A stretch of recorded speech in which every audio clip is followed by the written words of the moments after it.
നമസ്കാരം. ഇന്ത്യയിലെ നിഫ്റ്റിയും സെൻസെക്സെല്ലാം ഇത്രത്തോളം ഇടിവ് സംഭവിച്ചിട്ടും കഴിഞ്ഞ ഒരു വർഷത്തിൽ ഒരു സെക്ടറിലെ എല്ലാ കമ്പനികളും അവരുടെ 100 മുതൽ 200% സ്റ്റോക്ക് പ്രൈസ് AGR നേടിയിരിക്കുന്ന കമ്പനികളാണ്. അപ്പോൾ ഈ കമ്പനികളെ അവിടെ ഈ ഒരു വളർച്ചയ്ക്ക് പിന്നിൽ ഏതാണ് ഈ സെക്ടർ, അതുപോലെ തന്നെ ഈ സെക്ടർ നിലനിർത്തുന്നതിൽ ഗവൺമെൻറ്റിൻ്റെ പോളിസീസ് വഹിക്കുന്ന പങ്കുകൾ എന്തൊക്കെയാണ്, ഇത്തരം കാര്യങ്ങളാണ് ഇന്നത്തെ വീഡിയോയിൽ നമ്മൾ ഡിസ്കസ് ചെയ്യുന്നത്.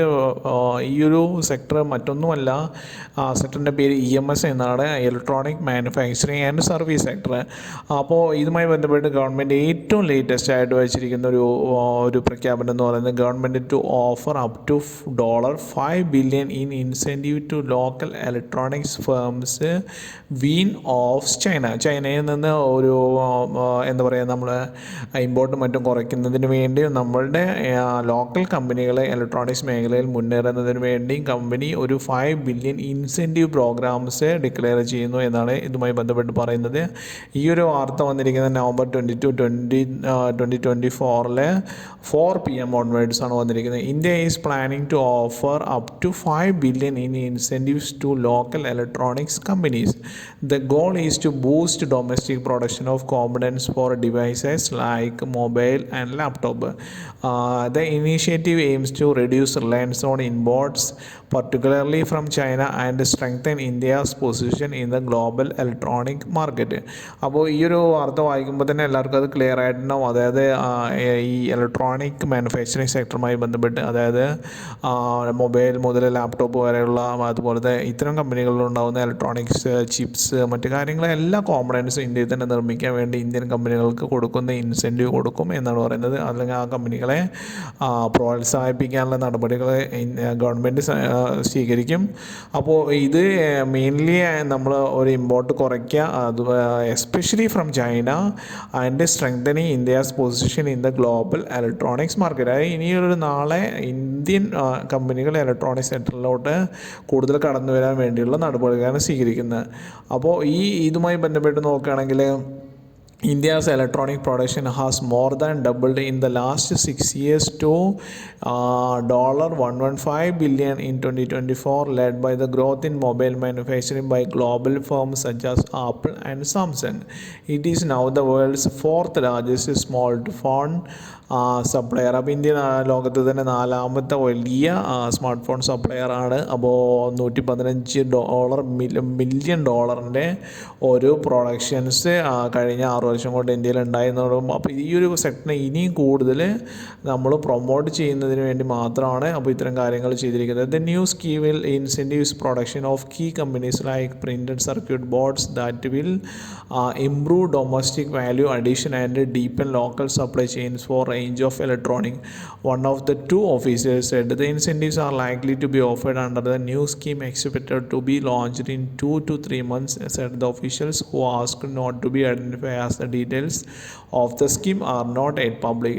അപ്പോൾ റോയിറ്റേഴ്സ് റിപ്പോർട്ട് ചെയ്തിരിക്കുന്ന ഒരു വാർത്തയാണ്. അപ്പോൾ ഈ വാർത്തയുമായി ബന്ധപ്പെട്ട് നമ്മൾ ഇനി ഏതൊക്കെ കമ്പനികളാണ് ഇത് ഏറ്റവും കൂടുതൽ ഫലം ഉണ്ടാവുക എന്നുള്ള കാര്യങ്ങളാണ് നോക്കുന്നത്. അപ്പോൾ ആദ്യമായിട്ട് ഈ ഒരു മാനുഫാക്ചറിങ് കമ്പനിയായി നോക്കുന്നത് ടെക്സൺ ടെക്നോളജീസ് ലിമിറ്റഡ് എന്ന് പറഞ്ഞിട്ടുള്ള കമ്പനിയാണ്. കമ്പനിയുടെ ഗ്രാഫ് കാണുമ്പോൾ തന്നെ നിങ്ങൾക്ക് ഇതിൻ്റെ ഒരു വളർച്ച നിങ്ങൾക്ക് മനസ്സിലാവും. കഴിഞ്ഞ ഒരു വർഷം മുമ്പ്, അതായത് ഡിസംബറിൽ 6,566 ഉണ്ടായിരുന്ന ഷെയർ പ്രൈസസ് ഇന്ന് 15,349. നമുക്ക് പെർസെൻറ്റേജ് എത്രയാണ് ഞാൻ പറയാതെ തന്നെ നിങ്ങൾക്ക് ഊഹിക്കാവുന്നതാണ്. അപ്പോൾ ഇതിൻ്റെ ഗ്രാഫ് എത്രത്തോളം സ്റ്റീപ്പ് ആയിട്ട് ഇത് ഗ്രോ ചെയ്തിരിക്കുന്നത് കാണാൻ പറ്റും. DMA 200 DMA എത്ര താഴോട്ടാണ്. അപ്പോൾ വളരെയധികം നല്ലൊരു പ്രൊഡക്ഷൻസ് ഇതിനുണ്ടായി. അപ്പോൾ ഈ കമ്പനിയുടെ മറ്റു കാര്യങ്ങളോട് നമ്മൾ പോകുന്നില്ല. മാർക്കറ്റ് ക്യാപ്പ് 92,195 ആണ്.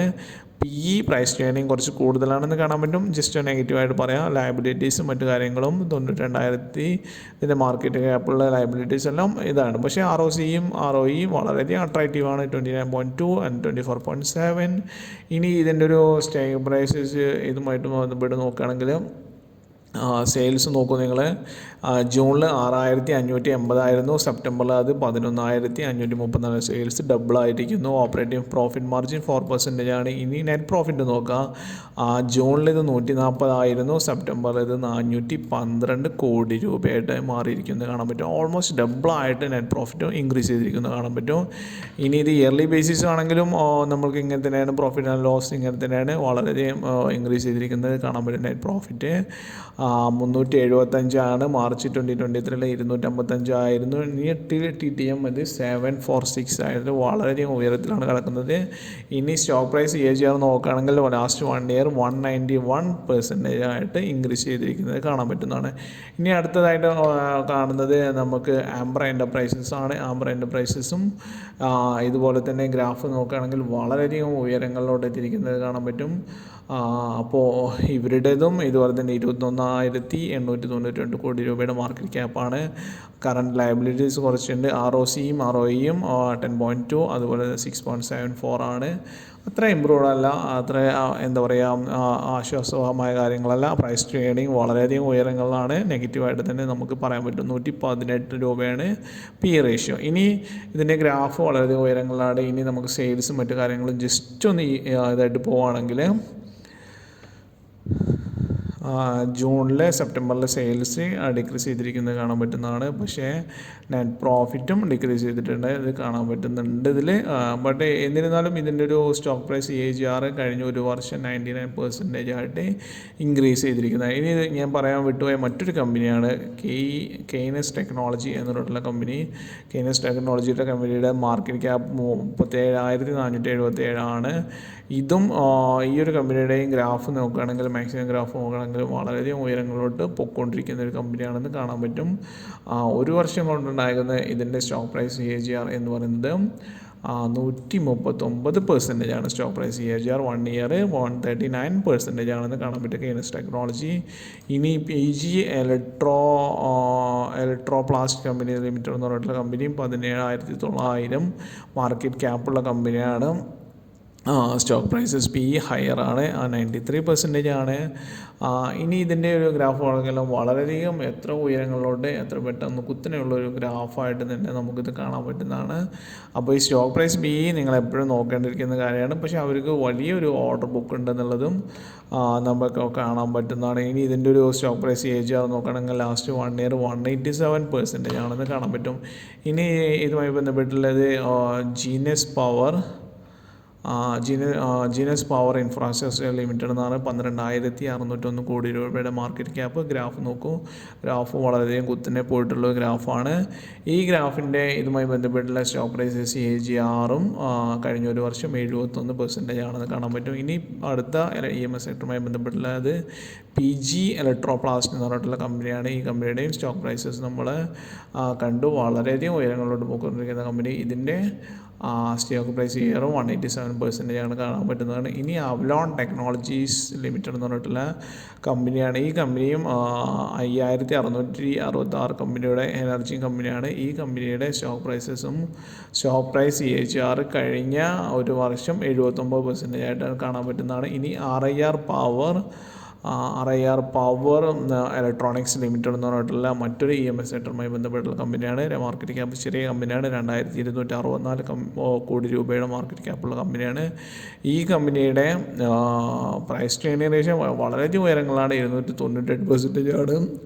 അപ്പോൾ ഈ കമ്പനിയുടെ കഴിഞ്ഞ ഒരു വർഷത്തെ CAGR 226% ആണെന്ന് കാണാൻ പറ്റും. ഇനി അടുത്തത് MIC ഇലക്ട്രോണിക്സ് ലിമിറ്റഡ് എന്ന് പറഞ്ഞിട്ടുള്ള കമ്പനിയാണ്. കമ്പനി 209 കോടി രൂപയുടെ മാർക്കറ്റ് ക്യാപ്പുള്ള കമ്പനിയാണ്. ഈ കമ്പനിയുടെ just last 1 year stock price CAGR എന്ന് പറഞ്ഞാൽ 130% ആയിട്ടാണ് കാണാൻ പറ്റുമ്പോൾ ഇത്തരം കാര്യങ്ങളാണ് നമുക്ക് എല്ലാവർക്കും ഇത്തരം കമ്പനികൾ നമ്മളുടെ വാച്ച് ലിസ്റ്റിൽ ഇൻക്ലൂഡ് ചെയ്യേണ്ടതാണ്. സ്റ്റോക്ക് പ്രൈസസ് മറ്റും കുറവ് വരുമ്പോഴോ മറ്റോ അല്ലെങ്കിൽ ഇതിൻ്റെ മറ്റു കാര്യങ്ങൾ ഡിസ്കസ് ചെയ്തും സ്വന്തമായിട്ട് അനലൈസ് ചെയ്തും ഒരു ഡിസ്കൗണ്ട് പോലെ ഫീൽ ചെയ്യുമ്പോൾ നമുക്ക് ഇൻവെസ്റ്റ് ചെയ്യാൻ ഉതകുന്ന കമ്പനികളാണ്. എന്തായാലും നമ്മുടെ പ്രോഡക്റ്റ് പോർട്ട്ഫോളിയോയിൽ ഇത്തരം സെക്ടറുമായി ബന്ധപ്പെട്ടുള്ള കമ്പനികൾ നിർബന്ധമായി ഉണ്ടായിരിക്കേണ്ടിയിരിക്കുന്നു എന്നിവിടെ അറിയിക്കാൻ ഈ അവസരം ഉപയോഗിക്കണം.